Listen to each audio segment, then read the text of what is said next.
오늘 사도행전 1장 1절에서 11절 말씀을 읽었습니다. 이 사도행전 1장 1절에서 11절은 복음서와 사도행전을 연결하는 고리입니다. 더 구체적으로 이야기하면 누가복음과 사도행전을 연결하는 고리입니다. 그래서 오늘 1절, 2절 보면은 앞에서 이런 글을 썼고 예수님의 탄생부터 승천하시기까지 앞에서 그래서 썼다. 그 다음에 이제 사도행전은 그 뒤에서부터 계속 이어져 간다는 얘기입니다. 누가복음과 연결된 말씀입니다. 어떻게 사도행전이 누가복음과 연결된 말씀인지는 누가복음 1장 1절에서 4절을 보면 쉽게 알 수 있습니다. 제가 한번 읽어드리겠습니다. 우리 중에 이루어진 사실에 대하여 처음부터 목격자와 말씀에 일꾼된 자들이 전하여 준 그대로 내력을 저술하려고 부설된 사람이 많은지라. 그 모든 일을 근원부터 자세히 미루어 살핀 나도 데오빌로 각하에게 차례대로 써보내는 것이 좋은 줄 알았노니 이는 각하가 알고 있는 바를 더 확실하게 하려 함이로다. 누가복음은 예수님의 탄생부터 승천까지 기록했고 그 다음에 사도행전은 그 이후에 지금 일어난 일들을 기록하고 있습니다. 누가복음과 사도행전의 차이점은 무엇입니까? 누가복음은 예수님의 지상사역을 기록했습니다. 사도행전은 제자들을 통해서 이루어진 성령의 사역을 기록하고 있습니다. 간단히 정리하면 복음서, 누가복음은 예수님의 사역을 기록하고 있고 사도행전은 성령의 사역을 기록하고 있다.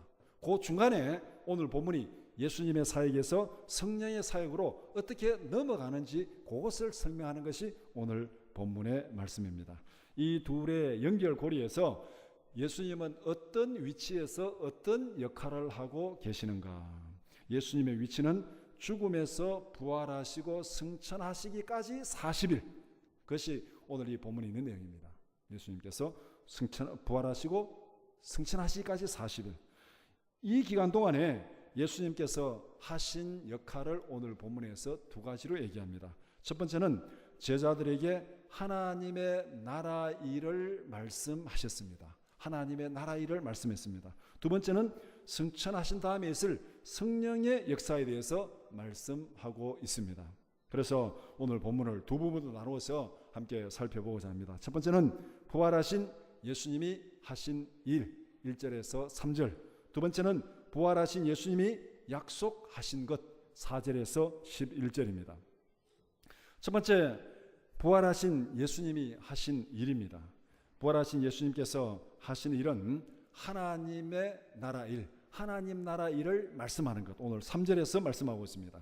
이 3절에 이 하나님의 나라 일을 말씀했다 이렇게 말하고 있는데 이 3절을 풀어서 설명하면은 이 예수님께서 이 땅에 오셔서 승천하시기까지 하나님의 복음을 전한 그 모든 것이 여기에 다 포함되어 있습니다. 예수님이 이 땅에 오셔서 하신 일을 간단하게 정리하면은 이 땅에 하나님 나라의 길을 닦는 일입니다. 탄생에서 고난과 죽음을 거쳐서 부활하심으로 천국의 길을 닦았습니다.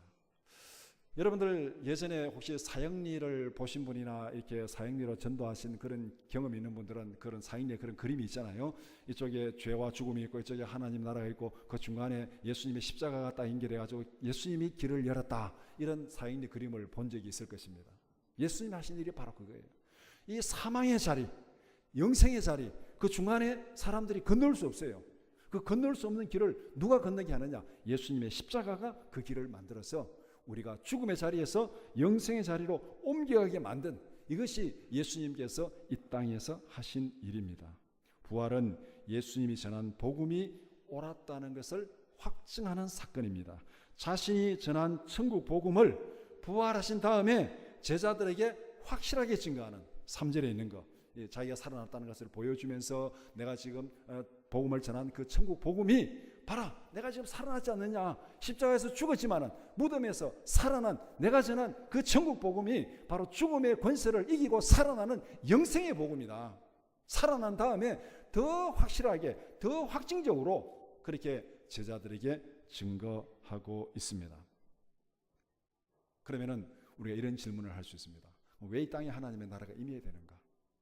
왜 하나님의 나라를 임하기 위해서 예수님이 오셔가지고 고난당하고 죽으시고 그렇게 힘들게 이 땅에 하나님의 나라를 오게 해야 되는가? 이 질문이 우리에게 생길 수 있습니다.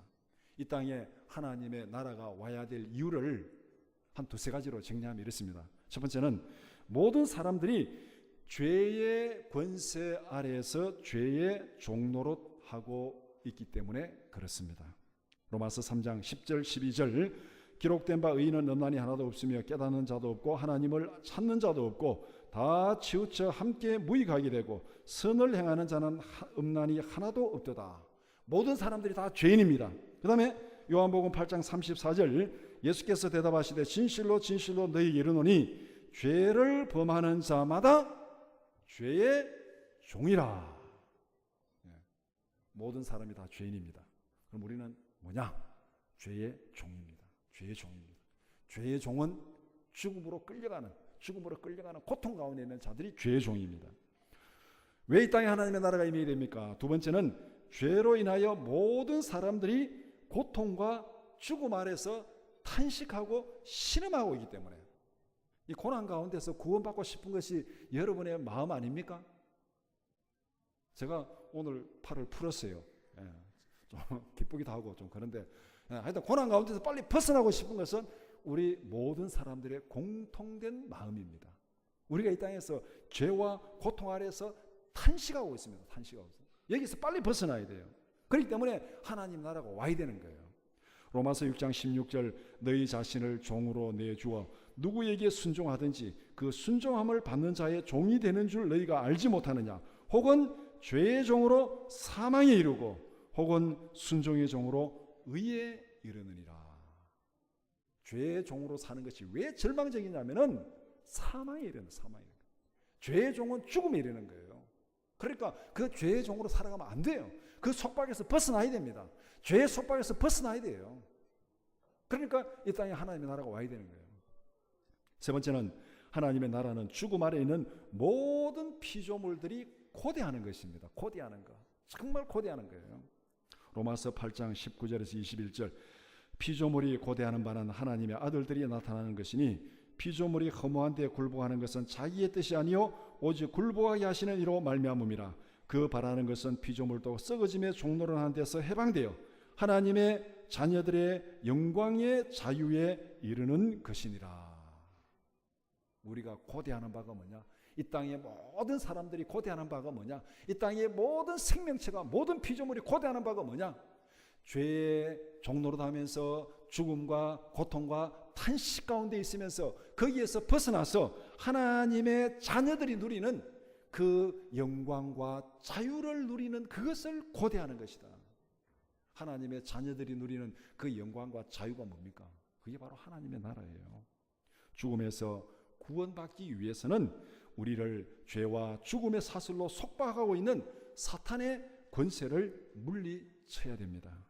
사탄의 권세를 물리치고 하나님이 다스리는 하나님의 나라가 임해야 됩니다. 여기에 바로 하나님의 나라가 임해야 될 이유. 예수님께서 이 땅에 오셔서 그렇게 죽으시면서 고난당하시면서 하나님의 나라를 만든 이유가 바로 여기에 있습니다. 하나님의 나라는 그러면 어떻게 임합니까? 우리가 다 고대하는 바인데 하나님의 나라가 어떻게 임합니까? 죽음의 왕인 사탄을 물리치기 위해서는 죄의 값을 지불해야 됩니다. 죄의 값을 지불해야 돼요. 죄의 값을 지불하지 않고서는 우리가 이 죄의 종에서 풀려나올 수 없습니다. 어떤 사람이 빚을 지고 감옥에 갇혔습니다. 그러면 그 사람이 감옥에서 나오기 위해서 어떻게 되겠습니까? 누군가가 그 빚을 갚아주면 돼요. 자기가 갚든지 가족이 갚든지 다른 누군가가 갚아주면은 그 순간에 그는 감옥에서 풀려나올 수 있습니다.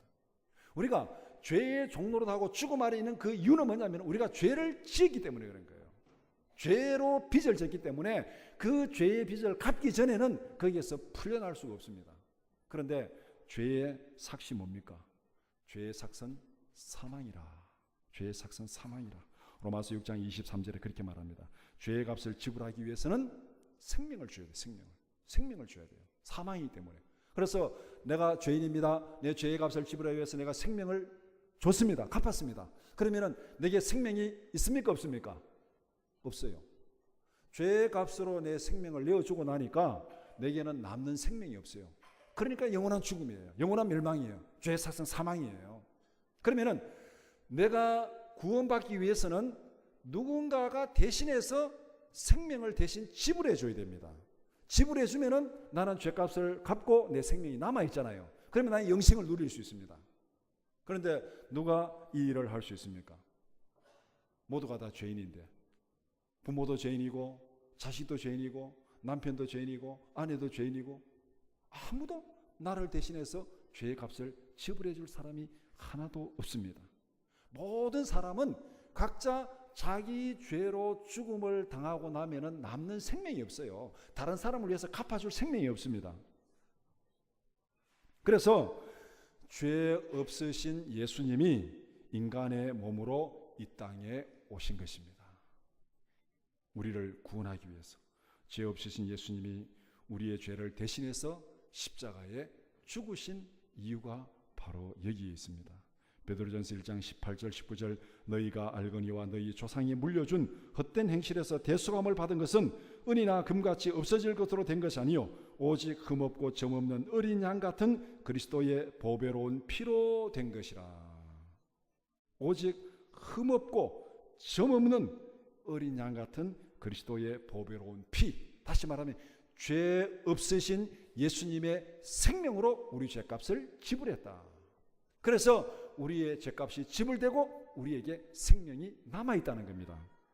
죄 없으신 예수님이 우리의 죄값을 완전히 지불하셨습니다. 예수님은 십자가에서 죽으심으로 말미암아 죄를 깨끗이 제거했습니다. 이제 우리가 예수 안에서 모든 빚이 다 지나갔어요. 빚이 없어요 이제. 그러니까 예수 안에서 의롭다함을 받았다, 그렇게 말하고 있습니다. 예수님의 사역은 죄값을 지불하고 죽음으로 끝난 것이 아닙니다. 죽음의 권세를 이기고 다시 살아나셨습니다.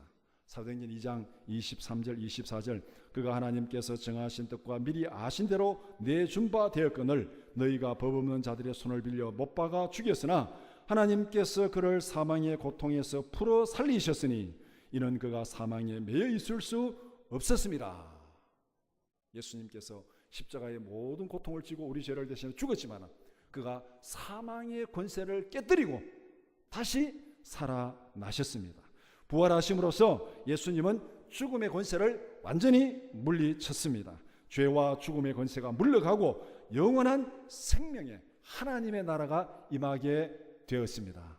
믿습니까? 이것이 예수님이 하신 일이에요.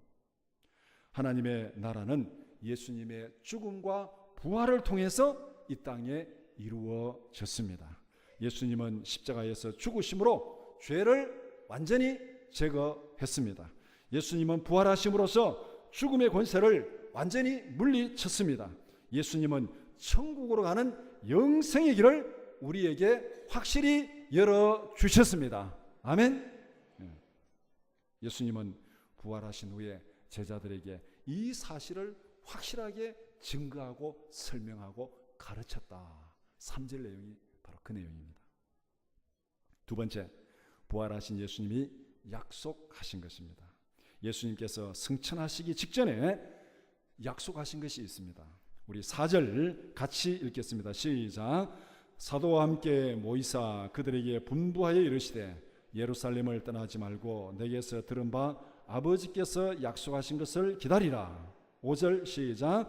요한은 물로 세례를 베풀었으나 너희는 몇 날이 못되어 성령으로 세례를 받으리라 하셨느니라.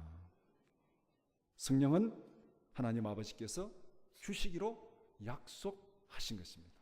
하나님께서 아들을 주시기로 약속하셨고 아들을 주셨습니다. 하나님께서 성령을 주시기로 약속하셨습니다. 성령을 주셨습니다. 하나님은 약속에 신실한 분입니다. 성령이 임하시면 우리에게 어떤 일이 일어납니까? 8절 말씀 같이 읽겠습니다. 시작. 오직 성령이 너희에게 임하시면 너희가 권능을 받고 예루살렘과 온 유대와 사마리아와 땅끝까지 이르러 내 증인이 되리라 하시니. 예수님의 증인이 되리라 말씀하셨습니다. 우리가 사도행전 1장 8절을 읽을 때 우리에게 부담이 있습니다. 뭐냐면은 성령 받으면 전도해야 되네. 성령 받으면 선교사가 돼야 되네. 성령 받으면 땅끝까지 복음을 증거해야 되네. 와, 힘들다. 안 받는 게 낫겠다. 솔직히 그렇지 않습니까? 어떤 분 그렇게 얘기하더라고. 나 기도 열심히 안 할래. 기도 많이 하면 하나님 선교사로 가라 할까 봐 난 기도 열심히 안 할래. 실제로 그렇게 얘기하는 사람 들어본 적이 있습니다, 제가. 기도 열심히 하면은 하나님 은혜 줘가지고 하나님이 일 맡기기 때문에 나는 기도 열심히 안 할래. 1장 8절이 우리에게 그런 부담으로 느껴집니다. 그래서 성령 받아서 증인이 되라, 증인이 되라, 이것을 너무 우리에게 강조하고 그렇게 들었기 때문에, 그런데 그것만 생각하면은 이 1장 8절의 참된 의미를 제대로 깨닫지 못한 것입니다. 이 땅에서 예수님의 증인이 된다는 것은 다른 말로 말하면은 이 땅에서 하나님의 나라를 증거하는 증인이 된다는 얘기입니다. 예수님이 부활하신 다음에 뭐를 증거했습니까? 하나님의 나라를 증거했잖아요. 그 예수님의 증인이 된다는 것은 이 땅에서 하나님의 나라를 증거하는 증인이 된다는 거예요. 증인은 뭡니까? 자기가 보고 듣고 경험한 사실을 증거하는 사람입니다. 하나님의 나라의 증인은 하나님의 나라를 행동으로, 삶으로 보여주는 사람이에요. 그렇지 않고서는 우리가 하나님의 나라를 증거할 수 없어요. 하나님의 나라를 내가 경험하지 않고 하나님의 나라를 내가 누리지 않고는 하나님의 나라를 증거할 수 없습니다. 여러분이 사이다를 전혀 마셔보지 않았는데 누구에게 가지고 사이다 맛을 설명할 수 있습니까? 사이다를 마셔본 적이 없어요. 근데 사이다 맛을 설명할 수 있어요? 증인이 될 수 있습니까? 없습니다. 마셔봐야 돼요. 제가 미국에서 이런 일을 한 적이 있습니다. 마트에 가보니까 한국에서 보지도 못한 과일들이 많이 있더라고요. 그래서 이게 도대체 어떻게 생겼는가 맛이라도 보자, 안에 어떻게 생긴지 보자, 몇 가지를 집어왔어요. 집어가지고 이것도 잘라가지고 먹어보고 저것도 잘라가지고 먹어보고 이제 막 이렇게 어떤지 맛을 보는데 제가 깜짝 놀란 게 뭐냐면 코코넛을 사왔어요. 굉장히 딱딱하잖아요. 코코넛이 막 굉장히 딱딱해요. 이거는 도대체 안에 뭐가 들었나? 칼로 막 팍팍 찍었더니 물이 푹 쏟아지더라고요. 와, 뭐 이런 게 있노? 저는 그 안에 물이 들었다는 걸 상상도 못했습니다. 안 보니까 모르잖아요. 경험해봐야 아는 거예요. 우리가 증인이 된다는 건 바로 이런 것입니다. 코코넛 안에 물이 들어있다. 이걸 증거할 수 있는 것은 내가 경험해봐야 아는 거예요. 하나님의 나라의 증인이 된다는 것은 바로 이런 의미가 있습니다. 내가 하나님의 나라를 경험하고 누려봐야 그것을 증거할 수 있는 거예요. 그러니까 증인이 되는 것은 그 다음 일입니다. 그 다음 일. 자연이 되는 거예요. 한 가지 더, 이 8절을 확실하게 이해하기 위해서 한 가지만 더 예를 드리겠습니다. 제 주위에 요새 뭐 제 나이 또래나 뭐 조금 선배나 후배들이나 이 손자 자랑하는 사람들이 많아요. 젊은 할아버지들이 손자 자랑을 또 더 열심히 하더라고요, 보니까. 저는 손자가 어떤지를 지금 자랑을 못해요. 손자를 안아본 기분이 어떤지 자랑을 못해요. 근데 제가 오래전에 곽병일 장로님이 손자 막 안고 기도하실 때 제가 물었어요. 장로님, 그래 좋습니까? 이렇게 물으니까 장로님 제게 답변이 뭐냐면은, 목사님 한번 나와 보이소. 이게 답변이에요. 맞잖아요. 하나님의 나라가 뭐냐는 거예요. 하나님의 나라 증인이 어떻게 되는 겁니까? 경험해봐야 하는 거예요. 경험해봐야. 경험하지 않고서는 하나님의 나라를 증거할 수 없습니다. 그러면 이 사도행전 1장 8절이 뭡니까? 성령이 임하면은 너희들이 하나님의 나라를 경험하고 누리게 되리라. 이게 중요한 거예요. 이게 중요한 거예요. 증인이 되는 건 그거는 부수적으로 되는 거예요. 부수적으로. 손자를 낳아가지고 안고 있으면 그 다음에 어떻게 됩니까? 자랑하게 돼 있어요. 자랑하게 돼 있어요. 보니까. 나는 아직 모르지만 옆에 보니까 자랑하게 돼 있더라고요. 자랑하지 말라 해도 자랑을 해요. 그런데 왜 우리는 자랑하는데 부담을 느낍니까? 하나님의 나라를 누리는 그 기쁨과 영광이 우리에게 있는데 8절 말씀은 바로 이 내용입니다. 성령이 임하면은 하나님의 나라의 삶을 실제로 경험하고 그것을 증거하는 증인이 되리라. 예수님은 성령의 일을 소개하고 있습니다. 이 땅에서 성령이 하시는 일, 또 성령이 활동하는 기간은 예수님의 승천부터 재림까지. 오늘 다시 오리라. 성령이 언제까지 활동해요? 이 땅에서 성령은 승천하신 다음부터 예수님이 재림할 때까지 역사하십니다. 성령이 하시는 일은 이 땅에 하나님의 나라를 실행하는 것입니다. 예수님이 닦아놓은 하나님의 나라를 제자들의 삶 속에 구체적으로 실행하는 것, 이게 8절 말씀입니다. 성령이 오시면 내가 죽음으로 부활로 닦아놓은 그 하나님의 나라를 너희들의 삶 속에 실제적으로 이루어주리라. 이루어주리라. 그러면 너희들은 그 나라를 증거하는 증인이 되리라. 그렇게 말씀하고 있습니다. 우리 젊은 사람들의 예로 들어보면 컴퓨터 하면서 프로그램을 이렇게 깔잖아요. 컴퓨터 프로그램을 깔면은 그다음에 프로그램 깐 다음에 그다음에 실행 파일을 작동을 시켜야 됩니다. 실행 파일을 작동을 시켜야 그 프로그램이 막 돌아가지고 작업을 하게 됩니다. 예수님께서 죽으심과 부활하심으로 만들어 놓은 천국의 파일을 우리가 지금 다 깔고 있습니다. 우리 마음속에 예수를 믿고 고백했으니까 우리 마음속에 천국의 파일이 깔려져 있어요. 깔려져 있습니다. 예수를 믿고 구원받았으니까. 이 천국의 파일을 우리 가운데 삶 속에 구체적으로 실행하는 게 뭐냐면 성령이에요. 우리 안에 성령이 오셔서 이것을 구체적으로 실행하는 실행 파일이 성령입니다. 하나님 나라를 경험하기 위해서는 성령을 받아야 됩니다. 왜냐하면 하나님의 나라는 하나님의 영이 다스리는 나라이기 때문에 그렇습니다. 공중 권세 잡은 악한 영들이 다스린 나라는 사탄의 왕국입니다. 하나님이 다스린 나라는 하나님의 나라입니다. 우리가 구원받았다는 것은 악한 영들의 지배를 받는 자리에서 성령의 지배를 받는 자리로 옮겨졌다는 거예요.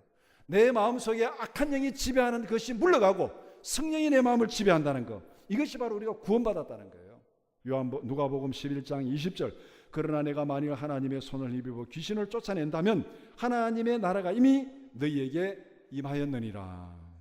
하나님 나라는 성령을 통하여 우리의 생활 속에 이루어집니다. 성령을 통하여 우리도 예수 그리스도의 부활에 참여합니다. 우리가 죽었다가 살아나야 되는데 어떻게 부활에 참여하느냐? 성령이 우리를 살리십니다. 성령이. 내가 살아나는 거 아니에요. 내가 살아나는 거예요. 내가 무덤에 묻혀서 다 썩어버리고 화장장에서 태워져 버리고 어떻게 살아나겠어요? 성령이 살리실 줄 믿습니다. 로마서 8장 11절, 예수를 죽은 자 가운데서 살리신 이의 영이 너희 안에 거하시면 그리스도 예수를 죽은 자 가운데서 살리시니가 너희 안에 거하시는 그의 영으로 말미암아 너희 죽을 몸도 살리시리라. 아멘. 성령이 살리십니다. 성령을 통하여 우리가 하나님의 자녀가 되고 하나님의 영원한 상속자가 됩니다. 로마서 8장 14절에서 17절, 무릇 하나님의 영으로 인도함을 받는 사람은 곧 하나님의 아들이라. 너희는 다시 무서워하는 종의 영을 받지 아니하고 양자의 영을 받았으므로 우리가 아빠 아버지라 부르시느니라. 성령이 친히 우리의 영과 더불어 우리가 하나님의 자녀인 것을 증언하시나니 자녀이면 또한 상속자 곧 하나님의 상속자요 그리스도와 함께한 상속자니 우리가 그와 함께 영광을 받기 위하여 고난도 함께 받아야 할 것이니라. 성령이 함께 하시면은 우리가 그리스도와 함께 하나님의 상속자고 하나님의 자녀다. 하나님의 상속자고 하나님의 자녀고 하나님의 영광에 참여한다는 게 뭐예요? 우리에게 하나님의 나라가 이루어진다는 얘기잖아요. 예수를 구주로 믿는 성도는 성령 안에 있는 사람들입니다.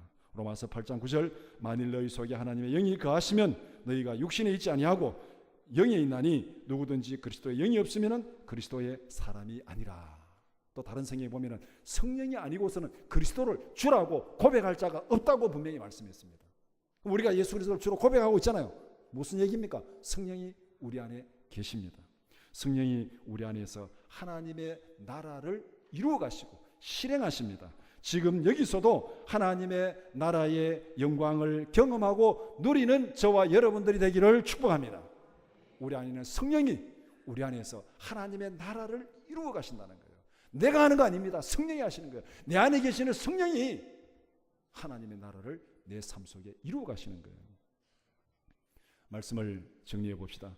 예수님이 부활하심으로 하나님의 구원 계획은 완성되었습니다. 이제 남은 것은 예수님이 이루어 놓으신 구원을 우리가 직접 경험하고 누리는 것입니다. 우리에게 남은 문제는 이거예요. 예수님이 다 이루어 놓았어요. 성령이 우리 안에 왔습니다. 이제 그것을 풀어서 역사하게 하는 것. 우리 안에 하나님의 나라가 이루어지고 우리의 삶 속에 하나님의 나라가 이루어지게 하는 것. 어떻게 우리가 하나님의 나라를 경험하고 누릴 수 있습니까? 성령이 오셔서 우리 가운데 하나님의 나라를 구체적으로 이루십니다. 성령이 오시면은 어떤 일이 일어나는지 제자들의 모습을 보면은 쉽게 알 수 있습니다. 오늘 본문 이 시점을 기준으로 그 이전과 그 이후, 오순절 이전과 오순절 이후, 오순절 이전의 제자들의 모습, 오순절 이후의 제자들의 모습, 오순절 이전의 제자들의 모습은 누가복음에 기록된 제자들의 모습, 오순절 이후의 제자들의 모습은 사도행전에 기록된 제자들의 모습. 성령 충만 받기 전, 성령 충만 받은 후 어떻게 달라졌습니까? 누가복음에 기록된 그 이전의 제자들의 모습은 고난이 닥치고 십자가에 고난이 닥치니까 예수님을 모른다고 다 두려워서 도망치고 다 예수님을 모른다고 배반해 버렸습니다. 고난 앞에서 두려워하고 도망치고 배신하고 다 사라져 버렸습니다. 성령 충만 받은 이 다음에 사도행전의 제자들의 모습 어떻습니까? 고난이 닥쳐도 전혀 두려움 없습니다. 오히려 더 담대하고 더 용기 있게 나가서 기뻐하고 즐거워하고 담대하게 하나님의 능력을 선포하는, 어떻게 이런 일이 났습니까? 하나님의 나라를 경험했으니까. 내가 하나님의 나라를 경험했으니까. 경험하기 전에는 두려워서 도망쳤습니다. 성령 안에서 하나님의 나라를 경험했으니까 이제는 그것이 두려움이 아니다. 걱정하지 마라. 하나님의 나라가 여기 있다. 하나님의 권세를 증가하는 그런 사람으로 바뀌어진 거예요. 이것이 우리 안에서 역사하시는 성령의 능력입니다. 문제는 우리가 성령의 충만을 받아야 한다는 사실입니다. 어떻게 성령의 충만을 받을 수 있습니까? 성령 충만은 기본적으로 하나님이 약속하신 것이고 하나님이 주시는 거예요. 이건 분명합니다. 내가 막 애를 쓴다고, 내가 막 돈을 낸다고, 내가 무슨 권력을 가진다고 성령을 어떻게 받을 수 없습니다. 성령은 기본적으로 하나님이 약속하신 것이고 하나님이 주시는 거예요. 하나님이 약속하신 것은 하나님이 지키실 줄 믿습니다. 그런데 하나님이 지키시는데 우리가 어떻게 해야 되는가? 오늘 1장 14절, 12절 이후에 성령을 약속하시고 그것이 이루어지기까지 제자들이 어떻게 했는지 그것을 보면 알 수 있습니다. 성령 충만은 하나님의 일이지만 우리가 할 일은 이것입니다. 1장 12절부터 14절까지 쭉 내려가서 1장 14절 마지막에 뭐라고 말하냐면은 마음을 같이하여 오로지 기도에 힘쓰더라. 마음을 같이하여 오로지 기도에 힘쓰더라. 하나님이 약속하셨어요. 성령을 주시라 약속했습니다. 그런데 기도에 힘쓰더라. 이 비슷한 내용은 에스겔서에 가면 나옵니다. 에스겔서에서 하나님께서 바벨론의 포로로 잡혀간 그 백성들을 내가 다시 회복시켜서 예루살렘에 돌아오게 해가지고 거기에서 성을 짓고 성전을 건축하게 하리라, 구원하리라 약속했습니다. 하나님이 이루시리라 약속했어요. 그런데 뭐라고 말하냐면은 그래도 너희는 내가 너희들에게 이같이 이루어 주기를 내게 구하여야 할지니라, 그렇게 말씀하고 있어요. 하나님이 약속하신 하나님이 이루어 주십니다. 그러나 우리가 할 일은 그 하나님의 약속이 이루어지기를 기도해야 할지니라. 그것이 우리가 할 일입니다. 오늘 본문에서 제자들이 한 일이 그것입니다. 14절에서. 그 다음에 오순절 이후에 가면 사도행전 2장 38절 39절 베드로가 이르되 너희가 회개하여 각각 예수 그리스도의 이름으로 세례를 받고 죄사함을 받으라. 그리하면 성령의 선물을 받으리니 이 약속은 너희와 너희 자녀와 모든 먼데 사람 곧 주 우리 하나님이 얼마든지 부르시는 자들에게 하신 것이라. 예수님께서 성령을 약속하셨고 제자들이 열흘 동안 그 약속이 이루어지기를 기도했고 성령을 받았습니다. 이제 성령을 받은 베드로가 담대하게 증거합니다. 뭐라고 증거합니까? 너희도 예수를 믿고 죄사함을 받으라. 그리하면 성령을 받으리라. 이 성령은 하나님이 약속하신 것이고 우리에게뿐만 아니라 모든 사람들에게 하나님께서 부어주시리라. 부활하신 예수님이 제자들에게 그렇게 증거했고 성령을 경험한 제자들이 또 예루살렘 사람들에게 그렇게 증거하고 있습니다. 오늘 우리에게도 동일한 약속을 하고 계십니다. 예수 믿고 회개하면 성령을 선물로 주실 줄 믿습니다. 교회와 성도가 해야 할 1차적 사명은 바로 이것입니다. 우리 가운데 성령이 역사하시기를 간절히 기도해야 합니다. 마음을 같이하여 오로지 기도에 힘쓰더라. 이 말씀을 생각하면서 이 시간 우리 다 같이 합심하여 기도하겠습니다. 이 시간 기도할 때 성령이여 우리에게 충만히 임하소서. 성령이 우리 가운데 하나님의 나라를 이루어 주시옵소서. 우리 다 같이 기도하겠습니다.